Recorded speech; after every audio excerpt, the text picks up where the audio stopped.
చెట్ల నుంచి ఆకులు రాలుతాయి కానీ డబ్బులు రాలుతాయా అంటే మీరేమంటారు? నేనైతే చెట్ల నుంచి ఆకులు రాలుతాయనే చెప్తాను. కానీ ఇక్కడ నేను చెప్పే ప్లేస్లో మాత్రం చెట్ల నుంచి 500 రూపాయల నోట్లు కూడా రాలుతాయండో. ఏంటి షాక్ అవుతున్నారా? అవునండి బాబు, నేను చెప్పే ప్లేస్లో ప్రదేశంలో చెట్ల నుంచి 500 నోట్ల రూపాయల కింద పడుతుంటే అక్కడున్న జనాలందరూ కూడా అది చూసి అక్కడికి వెళ్ళి ఏరుకుంటూ ఉన్నారు. ఏంటి మీకు కూడా అది ఎక్కడో చెప్తే వెళ్దాం అనుకుంటున్నారా? ఆ ఛాన్స్ మీకు లేదనే చెప్పొచ్చు. ఎందుకంటే నేను చెప్పేది ఉత్తరప్రదేశ్ తహసీల్దార్ ఆఫీస్లో. అక్కడ ఒక ఉపాధ్యాయుడు అతని పర్సనల్ పని మీద 80,000 రూపాయలను ఒక సంచిలో పెట్టుకుని ఆఫీస్లో కూర్చున్నాడు.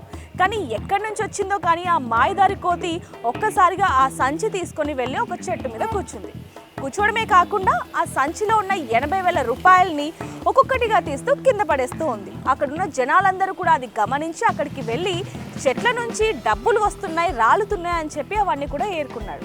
అంతలోనే ఇదంతా గమనించిన ఉపాధ్యాయుడు తన సంచి ఆ కోతి ఎక్కడికి తీసుకెళ్ళిందా అని చెప్పి వచ్చి చూస్తే ఆ చెట్టు కొమ్మలో నుంచి ఆ కోతి ఒక్కొక్క నోట్ని కూడా కిందకి వేస్తూ ఉంది. వెంటనే అక్కడికి వచ్చి లబోదిబోం అంటూ అక్కడున్న ఎవరైతే స్థానికులు ఉన్నారో వాళ్ళ దగ్గరికి వెళ్ళి ఆ డబ్బుల సంచి నాది, ఆ డబ్బులన్నీ నావి నాకు ఇవ్వండి అంటూ కొంతమందిని అడగగా మొత్తం వచ్చిన డబ్బుల రూపాయలు 82,000 అని చెప్పొచ్చు. కానీ ఈ ఘటన మాత్రం అక్కడ మొత్తం కూడా హల్చల్ అయిందని చెప్పొచ్చు. అప్పటి నుంచి కోతులు ఎక్కడి నుంచి ఏ సంచిలో ఉన్న డబ్బులు లేకపోతే నగలు ఏం తీసుకెళ్తుందా అంటూ కూడా అక్కడ ఉన్న స్థానికులందరూ కూడా అతి జాగ్రత్త పడుతున్నారని చెప్పొచ్చు.